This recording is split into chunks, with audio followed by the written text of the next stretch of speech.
Bonjour à tous, bienvenue dans cette une nouvelle vidéo consacrée à l'introduction à la data. Aujourd'hui, on va aborder les différents stockages de données. Ça veut dire quelles sont la façon dont les différentes façons dont on stocke les données. Tout simplement, on va aborder un petit bref chapitre. L'objectif, c'est de comprendre quelles sont les différentes formes de stockage de données et comment on les transmet. Allons-y tout de suite. Alors, pourquoi il existe plusieurs types de stockage? Parce que chaque système est conçu pour un type de données, un volume de données et un type d'analyse. Chaque entreprise a son propre système de stockage de données. Donc, chaque entreprise va utiliser son propre système pour stocker les données. Donc, on aura différentes formes de stockage de données. Donc, les entreprises utilisent différents systèmes de stockage car les données ont des usages différents. Donc, les utilisateurs utilisent différemment ces jeux de données. Donc, va traiter différemment. Donc, on a un première forme de stockage, c'est les bases de données qu'on a abordé un petit peu dans les précédents chapitres. Alors, une base de données est un système qui permet de stocker et générer des données qui sont structurées. Structurées, c'est-à-dire classées, très bien rangées, en plus bref. Donc, d'où les données sont principalement organisées sous forme de table ou sous forme de tableau d'information. Donc, ils sont très simplement bien utilisés. Donc, ils sont parfaitement bien rangés, traités pour pouvoir les analyser correctement par la suite. Donc, une base de données, on avait dit que c'était qui permet de stocker et gérer des données qui sont structurées. On a quand même des exemples comme enregistrer des commandes sous forme de tableau. On peut les classer de différentes formes de commandes, gérer les utilisateurs et stocker les transactions. Ensuite, on a une deuxième forme de stockage, les data warehouses. Les data warehouses est un système qui stocke des grandes quantités de données provenant de plusieurs sources.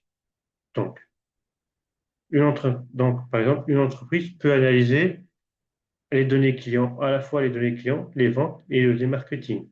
Donc, par exemple, on peut pouvoir analyser plusieurs jeux de données en même temps.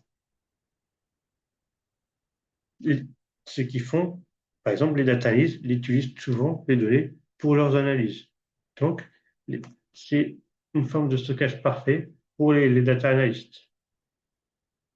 Et les data, enfin, c'est une forme de stockage qui permet de stocker énormément de données brutes, mais ce sont des données qui ne sont pas structurées, qui sont pas du tout classées, du coup.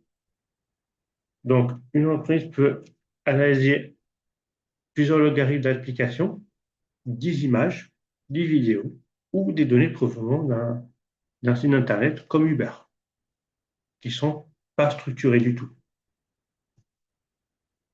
Donc, pourquoi choisir cette forme de stockage? Parce que certaines données doivent être rapides à utiliser. Certaines données servent d'analyse et certaines données sont très volumineuses. Donc, on n'a pas tous les mêmes quantités de données, les différentes formes de données. Donc, si on veut avoir des données plus petites, si on a des quantités de données, je veux dire, plus petites, donc on aura une base de données sur quelques informations. Si on a plusieurs sources de données, on tuera plutôt des data warehouse. Ça, c'est plus basé pour les data analysis, par exemple. Et si on a énormément de données qui ne sont pas du tout rangées, structurées, donc on aura des data lakes. Donc, mais principalement, dans la data, on utilisera plutôt des bases de données et des data warehouse parce que ce sont des jeux de données qui sont structurés, plus faciles à les analyser. Les data lakes sont plus compliqués à les analyser, par exemple, ou qui prend beaucoup plus de temps parce qu'ils ont une très longue quantité de données à analyser. Ça prendrait plus de temps, du temps à analyser contrairement aux bases de données qui sont très rapidement abordables pour analyser. Par exemple, les entreprises comme Amazon réalisent plusieurs actions. Alors, on va deviner une différence entre une base de données et un data warehouse. On va faire un petit devinette ensemble. On a plusieurs tâches à faire. Pardon. On a plusieurs tâches à faire. Enregistrer une commande client, afficher le profil d'un utilisateur, calculer le chiffre d'affaires mensuel, identifier les produits de plusieurs ventes, ou le plus produit, ou créer un dashboard des ventes. L'objectif, c'est de classer ces 5 tâches, soit dans une petite base de données, soit dans un data warehouse avec un petit peu plus grand, avec un grand volume de données. Donc, on va commencer par la première tâche, enregistrer une commande client. Pour vous, c'est plutôt une base de données ou dans un data warehouse. Donc, c'est plutôt une base de données, plutôt, parce que c'est des données qui sont très faciles à analyser. Alors, afficher un profil d'un utilisateur, plutôt un base de données ou un data warehouse? Plutôt un base de données, parce que c'est plus aussi facile à afficher les profils d'un utilisateur. On va classer les différents clients de Amazon. C'est plus facile à aborder dans une base de données. Alors, calculer le chiffre d'affaires mensuel, c'est plutôt dans une base de données ou un data warehouse? C'est plutôt un data warehouse, parce que le fait de calculer le chiffre d'affaires mensuel, on aura besoin de quantités de données plus importantes pour pouvoir les calculer. Identifier les produits les plus vendus, c'est plutôt une base de données ou un data warehouse? C'est un data warehouse aussi. Parce que identifier les deux produits, c'est aussi de l'analyse, de la calcul. Et créer un dashboard des ventes, c'est aussi un data warehouse. Parce que le fait de créer un dashboard, c'est de présenter un résultat. Donc, on aura besoin d'une quantité plus importante. Voilà.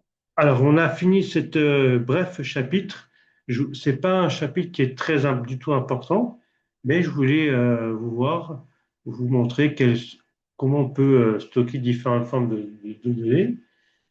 Ce sera très, très utile pour les entreprises, mais bon, ah, pour la suite des cours, on utilisera plutôt les bases de données et data warehouse. Les data lake, on peut mettre un petit peu de côté, mais on verra pas, on verra surtout les bases de données et la data warehouse.